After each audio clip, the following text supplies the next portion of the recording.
Firstly, for me, we had a fantastic welcome here in South Africa, and it's great for the All Blacks to be back. It's a fantastic series ahead. All Blacks playing over here is always a massive highlight for us as a team, as a country, and for this challenge, I think for us right now, it's fantastic.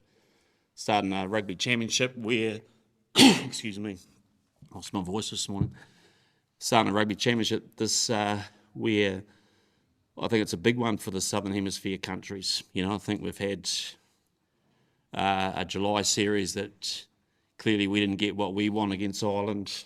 We've had England do well in Australia. We've had Argentina win a close series against Scotland, and we've had South Africa lost their first time ever to Wales in their own country. So we've all got some points to prove, and I think for the Southern Hemisphere, this rugby championship's a key one for us. So can't wait to get into it. I didn't go to the Kruger, to be fair, but the boys loved it. You know, it's a beautiful part of the world, and part of touring is actually making sure you get out there and experience different cultures. But no, we didn't see any springboks there. So there's plenty of other animals, though. It's a pretty special place. Oh, he's playing well. He's done what we've asked him to do off the bench. We've been really pleased with his growth. He's uncomplicated. You know, we don't believe he gets overawed in big occasions. You know, if he makes a mistake, he moves on quick. But, you know, he's been a big mover, I think, the last 12 months, and pretty excited about getting him that jersey. Yeah, it's not just that's not his only purpose, to be honest, Mark, but it is certainly, it's a key strength of his. Yeah, again, it's got three good hookers. We felt for this test this is the right one. You know, Danes brings a lot of experience as well, as does Cody, but you know, Dane's got an energy about him at the moment, and we just feel, again, that his experience in that latter part of the game is going to be key. Well, you know, obviously Brodie not here. You know, we've made a few changes. We've got Offa, Nepo, and Brodie not here. So I just felt that the combination work, if you look at Angus and Samisoni, there's a bit of combination there. The two locks, there's a bit of combination there with Scooter and Sammy Whitelock and that. And when we had a good look at where Akira was, we liked Akira's growth last year, and you know, he had a bad foot in that Irish series, came right for that third test, and actually felt he did some really good things in there. There's some areas to improve, but again, another big opportunity for him, you know, and he's a big physical man, but he's going to need to be. It's been good. You know, it's been a change made for a reason, and change is never comfortable, but you know, the objective we felt was the right change for the team, and you know, the first week it's a few new voices. It's been, I think the week's gone well, but you know, it's so overall delighted with the response. I think Jason's fitted him extremely well. He's got an existing relationship with some of the players, but you know, he's had a pretty narrow focus, but he's gone about his work well. No, not really. It's just you'd probably just write it up as just an old voice saying the same old stuff, Liam. No, no. We're just looking at growing. It's the start of a year, and you know, much is made of the last series. But you know, we were in the process of putting blocks in place in that series. Did we get everything right? No, we didn't. But still got a lot of faith in the areas that we want to grow our game.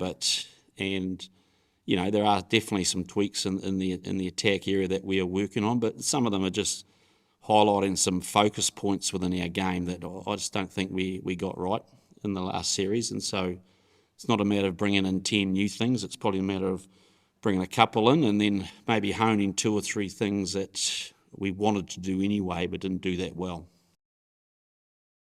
Oh, I wouldn't use the word angst, no. I think it's, you know, we don't like losing, just like everyone. And so that always creates an edge in the group, and creates a lot of reflection from, you know, particularly our players. They're reflecting on their own roles and their own performances and how we can grow. Um, so I'd certainly use the word reflection, and it certainly has created an edge in the week. There's no doubt. And then you dovetail that with where we are and who we're playing against. It's quite a great concoction there, isn't it? So it's a really clear challenge for us. We're excited by it. We want to play better, but we also know that we've probably never been a great July team, and it's the start of our year, just like it is for the South Africans, and both them and us, I guess, will be looking to improve on what they've shown in the first 3 tests. Look, it's about the team manning up. But you don't look. They're definitely not a one-trick pony. I mean, that's just a fallacy. But what they do well, they do really well, and we know that. And you don't become world champions if you're not proficient at a whole lot of areas. So, we're clear about what they're a good team, we're a great team, and they play well. We know that, but it's about us not getting too hung up on that either, and making sure that we go in with a mindset to play our game. And like I said, it's there's an edge. We know we can play better, but you don't do that by worrying about who you're playing against. You do that by really honing down and getting excited about playing how we want to play. So manning up, we'll always man up. That's not the issue. You got to be smart, and you got to be physical, and you got to have a pretty good combination of both. I don't know the answer to that. It's to be fair, it's a sign of the times. You don't get out, and you're not in the community all the time now in these COVID days, so you're a little bit more sheltered. But I'm pretty sure when we go to the stadium, there won't be 46,000 South Africans cheering for us. So I'm assuming that they got 2 home games. There's a bit of pressure on them with home games, but that's the way the draw is. And but quite frankly, when it's us, South Africa, I don't really care where the game's been played. We've got a massive respect for each other, I think, and we know that you've got to be at your best to do well in it.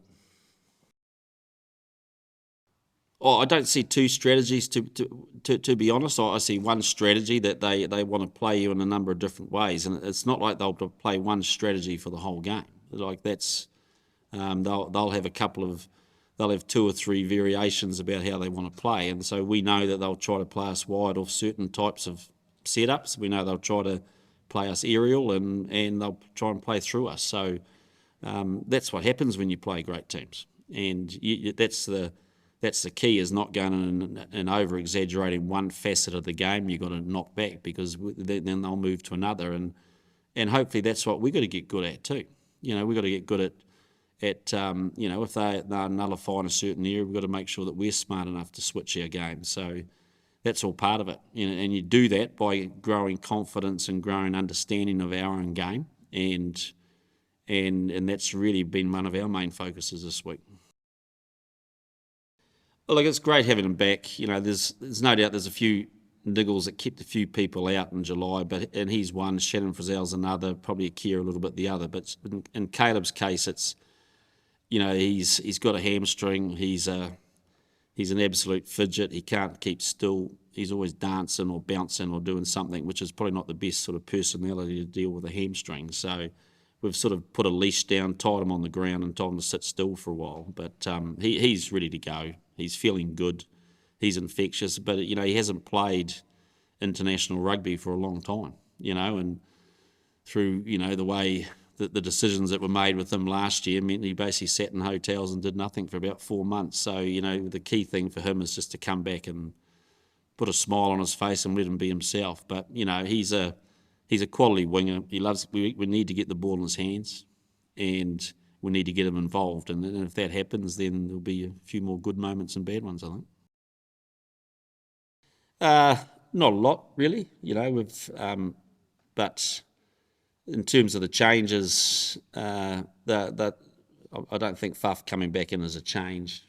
We've always planned that. He's an outstanding 9, and he's a big part of their game. So we've always seen that. And with Mark starting instead of coming off the bench, that's probably it's not that much of a significant difference. You still got to deal with them at some point, don't you? So, but what I do know is that they've got a formula. They've basically keeping that same group that they've had for the last 4 or 5 years. They're clearly trying to keep that group right through to a World Cup and banking on they can make it that far, and they trust that formula. So when you change one or two people in it, it's not going to make that significant difference. We know whoever's out there is going to have a great game and play well, and the nice thing is that we've got to be at our best to deal with that. Yeah, wow. There's a whole lot of political questions, that one. It's